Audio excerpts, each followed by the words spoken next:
Good morning बेटा। आज हम पाठ 7 संज्ञा उसको हम देखते हैं।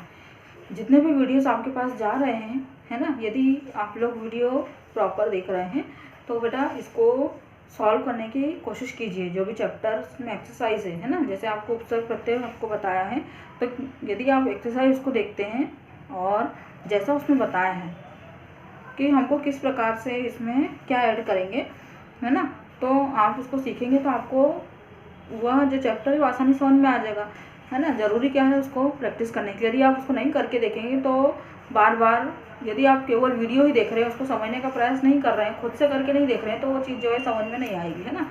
जैसे यहाँ पर उपसर्ग प्रत्यय की बात कही गई, तो उपसर्ग प्रत्यय जो है आपको क्या करना है, देखना है। संधि और समास में जितने भी समास के जो प्रकार है, वह सभी प्रकारों को आपको क्या करना है, प्रैक्टिस करके देखना है। प्रैक्टिस कैसे करेंगे, आप उसका विग्रह करके देखिए, उसको समझिए, तभी जो है वो चीज़ आपको समझ में आएगी। आज हम पाठ 7 बोर्ड पे सभी को दिख रहा है, संज्ञा, उसको हम समझते हैं। तो संज्ञा हमारे लिए कुछ नया नहीं है, है ना। इस चीज़ को हम यदि हम देखें तो क्लास 2nd या 3rd से जो इसकी परिभाषा, एग्जाम्पल सभी को और जो प्रकार है उसको देखते समझते आए हैं, है ना। बस चैप्टर्स वही रहते हैं, लेकिन जैसे आप आगे की क्लास में बढ़ते जाते हैं तो उसी चीज़ की, उसी चैप्टर्स की जो है वो डिटेल और अधिक आती जाती है ना। उसी चीज़ को जो गहराई से है उसको समझने की क्यूरियोसिटी भी होती है हमको और ज़रूरत भी होती है, दोनों ही होती है। क्योंकि उसके जब हम किसी विषय का साहित्य पढ़ रहे होते हैं या किसी सब्जेक्ट की जो ग्रामर है उसका अध्ययन कर रहे होते हैं, तो बारीकी से उस चीज़ का, उस चैप्टर का, है ना, हमको अध्ययन करना होता है। क्योंकि तभी तो हम उसके बारे में जान पाएंगे, है ना। छोटी से छोटी चीज़ों का अध्ययन भी करेंगे तो ही उस चैप्टर को आसानी से समझा जा सकता है। तो जैसे पाठ 7 संज्ञा है, तो संज्ञा में आप ये परिभाषा हमेशा से पढ़ते आए हैं छोटी सी क्लास से, कि किसी भी व्यक्ति, वस्तु, स्थान या भाव के नाम को हम संज्ञा कहते हैं ना। यह तो हमारी पुरानी रटी रटाई जो है वो परिभाषा है।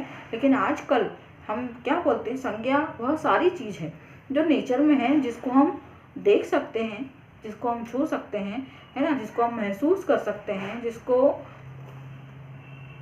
और अन्य तरीके से समझा या सुना भी जा सकता है। यदि हम एयर की बात करते हैं, हवा की बात करते हैं, तो हवा भी क्या है, नाउन है। हम उसको देख नहीं सकते, लेकिन हम जो है उसको महसूस कर सकते हैं ना। जिसका यदि हम भाव के बारे में बात करते हैं, तो कोई व्यक्ति जैसे अच्छा ईमानदार है, तो उसकी जो ईमानदारी है वह भी क्या है, संज्ञा है ना। क्योंकि ये क्या है, गुण है, एक उसकी क्वालिटी है, जिससे हम उसकी जो उस व्यक्ति की अच्छाई है या उस व्यक्ति है कैसा है उसका पता लगा सकते हैं। ठीक, तो हम चैप्टर स्टार्ट करते हैं और इसके जो अंदर का डिटेल जो आपको दिया गया है उसको समझते हैं। तो व्याकरण में पाठ 7 संज्ञा सभी लोग निकाल लीजिए, पेज नंबर 238 पर आपको दिया हुआ है। यहाँ पर आपको संज्ञा का अर्थ और परिभाषा दिए हैं। तो सबसे पहले हम उसका अर्थ और परिभाषा देखते हैं। यहाँ पर लिखा है आपको कि एक शब्द में संज्ञा का अर्थ है नाम। एक परिभाषा के अनुसार संज्ञा की जो परिभाषाएं हैं, अनेक प्रकार की परिभाषाएं हैं और हम मन से उसको बना भी सकते हैं। आइए अब इन वाक्यों के माध्यम से संज्ञा को ठीक तरीके से हम समझते हैं। First, second and third 3 sentence दिए हैं आपको, आप देख लें।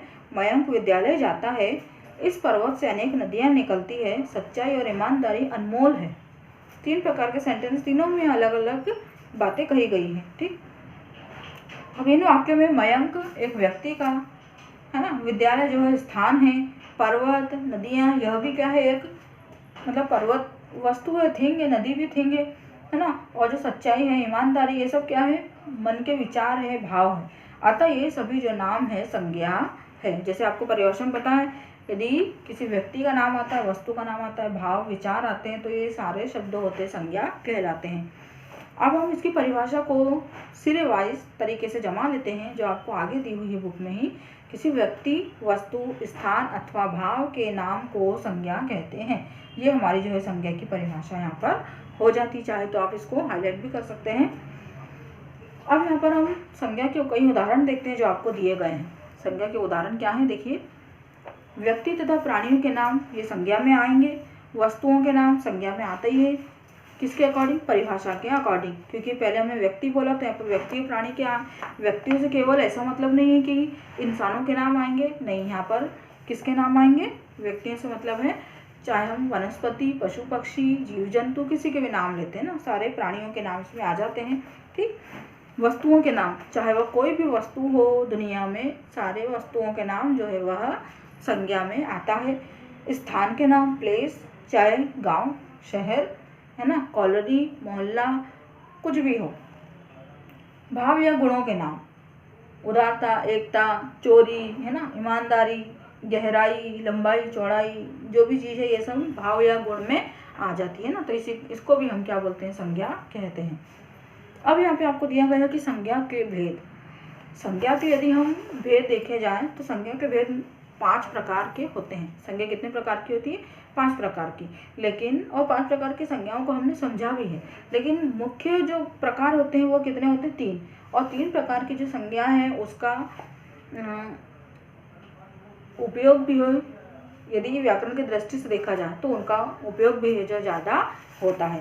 तो 5 प्रकार में से जो मुख्य 3 प्रकार हैं, पहले जिसको हमने मुख्य में रखा है वो उसको हम देखते हैं। तो यहाँ पर देखिए, पहला है व्यक्तिवाचक संज्ञा, दूसरा है जातिवाचक संज्ञा और 3rd नंबर पे आता है भाववाचक संज्ञा। ठीक, तो पहला हम देखते हैं व्यक्तिवाचक संज्ञा। व्यक्तिवाचक संज्ञा किसको बोलते हैं? व्यक्तिवाचक, नाम से समझ में आ रहा है कि व्यक्तिवाचक मतलब उसको बताना। यदि कोई संज्ञा शब्द क्या कर रहा है, किसी व्यक्ति विशेष या पर्सन, स्पेशल, है ना, स्पेशल पर्सन को बताता है तो व्यक्तिवाचक संज्ञा होती है ना, स्पेशल चीज़ को बताता है। तो केवल व्यक्ति से मतलब नहीं है, स्पेशल जो भी चीज़ होगी, खास चीज़ उसको बताएगा, तो यहाँ पर व्यक्तिवाचक संज्ञा होगी। जैसे देखिए इसकी परिभाषा, जिन संज्ञा शब्दों से किसी विशेष व्यक्ति, वस्तु, स्थान आदि के नाम का बोध, वह चीज़ कैसी होनी चाहिए? विशेष, चाहे व्यक्ति हो, वस्तु हो, स्थान हो, है ना, सभी नामों से अलग यदि हम उसका नाम लेते हैं तो वह व्यक्ति स्पेशल या स्थान स्पेशल या वस्तु स्पेशल जो होती है वह कहलाती है। इसको हम व्यक्तिवाचक संज्ञा भी कहते हैं। ठीक, इसके उदाहरण देखिए, रोहन 7वीं कक्षा में पढ़ता है, दादाजी प्रतिदिन नवभारत टाइम्स पढ़ते हैं। नवभारत टाइम्स क्या है? एक न्यूज़पेपर का नाम है। यदि हम ऐसे बोलते हैं कि दादाजी प्रतिदिन अखबार पढ़ते हैं, तो अखबार व्यक्तिवाचक में आता क्या? नहीं। अखबार, बहुत सारे अखबार कोई सा भी होता है ना, वो व्यक्तिवाचक में नहीं आता। गंगा का जल पवित्र होता है, हिमालय भारत के उत्तर में स्थित है। तो यहाँ पे आपको जो ब्लैक कलर से हाईलाइट किए हुए शब्द दिख रहे हैं, रोहन, नवभारत टाइम्स, गंगा और हिमालय, ये सारे जो शब्द है वो व्यक्तिवाचक संज्ञा में आएंगे, है ना, क्योंकि हमने क्या किया, यहाँ पर किसी स्पेशल जो थिंग है उसका यहाँ पर नाम लिया है, स्पेशल पर्सन का नाम लिया है या स्पेशल प्लेस का नाम यहाँ पर लिया है। ठीक, अब यहाँ पर देखते हैं हम जातिवाचक संज्ञा।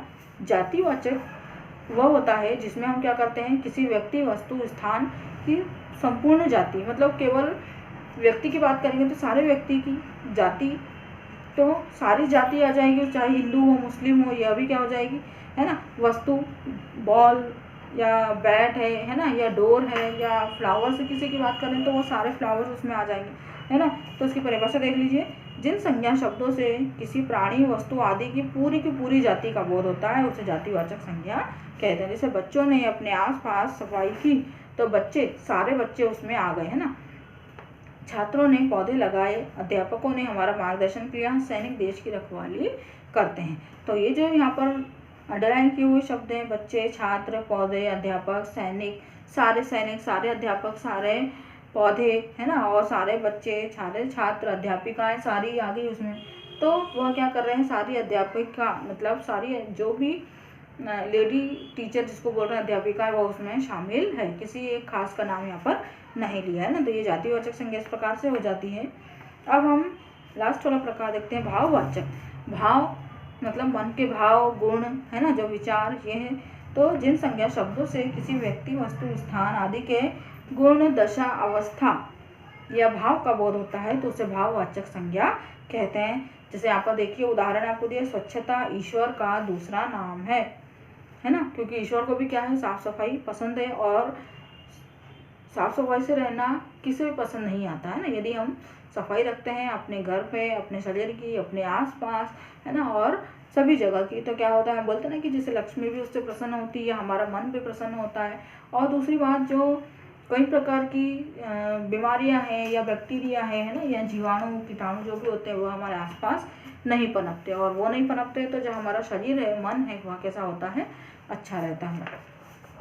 आज सच्चाई और ईमानदारी दुर्लभ हो गई है ना। सच्चाई, ईमानदारी से जीने वाले लोग या इसके राह पर चलने वाले लोग जो है बहुत मुश्किल से मिलते हैं। पार्क की सुंदरता देखकर मन की प्रसन्नता बढ़ जाती है। गांधी जी ने सदा सत्य और अहिंसा का पालन किया। तो आप देख सकते हैं भाव है ना, गुण, दशा, स्थिति, जो भी क्वालिटी, विशेषण वाली जो क्वालिटी दी गई है वो सब भाववाचक संज्ञा में आएगी। ठीक, अब यहाँ पे आपको ब्रैकेट में कुछ चीज़ दी गई है, यह भी जाने जो हमको जानना जरूरी है। व्यक्तिवाचक संज्ञा का जातिवाचक संज्ञा के रूप में प्रयोग। कुछ व्यक्तिवाचक संज्ञाएं होती है जिसका जातिवाचक कैसे प्रयोग करें। इसे जयचंद ने देश प्रेम का परिचय नहीं दिया। आज भी देश में जयचंदों की कमी नहीं है। तो यहाँ पर जयचंद क्या था, उस समय एक व्यक्ति था, है ना, जो क्या था, पृथ्वीराज जो चौहान था उसका मित्र था, है ना। लेकिन जब मुगलों का आक्रमण, मुस्लिमों का आक्रमण हुआ, तब जयचंद ने क्या कर दिया, पृथ्वीराज चौहान जिसका क्या था वो दोस्त था, उससे विद्रोह करके वह मुस्लिमों में मिल गया। हिंदू शासक होने के बाद, है ना, उसको हिंदू का साथ देना चाहिए था राजपूतों का, लेकिन वह दुश्मनी सेना से मिल जाता है और पृथ्वीराज चौहान को क्या करता है, नुकसान पहुंचाता है, उसके खिलाफ लड़ता है। तो जो जयचंद नाम का यहाँ पर व्यक्तिवाचक संज्ञा है वह जयचंद जातिवाचक संज्ञा में बदल गई। किस प्रकार बदल गई, क्योंकि यदि आज भी, है ना, उस जयचंद से क्या बनाया जाता है, मुहावरा बनाया जाता है, तो उस मुहावरे में जयचंद का जो नाम है वह सामने आता है कि आज भी ऐसे जयचंदों की कमी नहीं। जैसे हम देखते हैं कि राजनीति में बहुत सारे लोग कैसे होते हैं, आज भी राजनीति करते हैं, राजनीति में भी राजनीति करते हैं, मतलब क्या करते हैं, अपने ही देश से, अपनी जनता से क्या करते हैं, झूठ बोलते हैं और बगावत करते हैं, है ना, इस प्रकार। तो जयचंदों का जो यहाँ पर नाम दिया वो जातिवाचक बन गई, क्योंकि केवल एक व्यक्ति ऐसा नहीं, उस समय एक ही व्यक्ति था, और आजकल उस जयचंद जैसे क्या है बहुत सारे लोग हो गए हैं जो केवल अपना और अपने परिवार का ही जो है वह भला चाहते हैं, अपनी ही जेब जो है वह क्या करते हैं, भरते चले जाते हैं। तो यहाँ पर एक मुहावरा भी जो प्रयोग हो रहा है। अब देखिए सेकंड नंबर पॉइंट जो दिया है, जातिवाचक संज्ञा का व्यक्तिवाचक संज्ञा के रूप में, है ना। पहले व्यक्तिवाचक का जातिवाचक में और अब जातिवाचक का व्यक्तिवाचक में। कैसा, मंदिर में पंडित जी ने पूजा करवाई। तो मंदिर कोई सा भी मंदिर हो सकता है, बहुत सारे मंदिर, और पंडित जी, कई पंडित जी हो गए यहाँ पर, है ना। तो पंडित जी ने देश को आज़ाद करवाने में योगदान दिया है। लेकिन यहाँ पर यदि पंडित जी की बात कर रहे हैं तो किसकी बात कर रहे हैं, पंडित जवाहरलाल नेहरू की यहाँ पर जो है बात की जा रही है ना। तो यहाँ पर हमको ये चीज़ जो है पहचानना है। तो आज हमारा जो वीडियो है वह केवल इतना है। हमने संज्ञा के जो 3 मुख्य प्रकार देखे हैं, तो संज्ञा के 3 प्रकारों को आपको समझना है, उसका अध्ययन करना है। बाकी के संज्ञा के जो अन्य भेद हैं और भाववाचक संज्ञा से, है ना, भाववाचक संज्ञाएं किस प्रकार बनाई गई हैं और इसके जो अभ्यास प्रश्न है वो हम अगली एक्सरसाइज में समझेंगे, अगले वीडियो में उसको हम देखेंगे।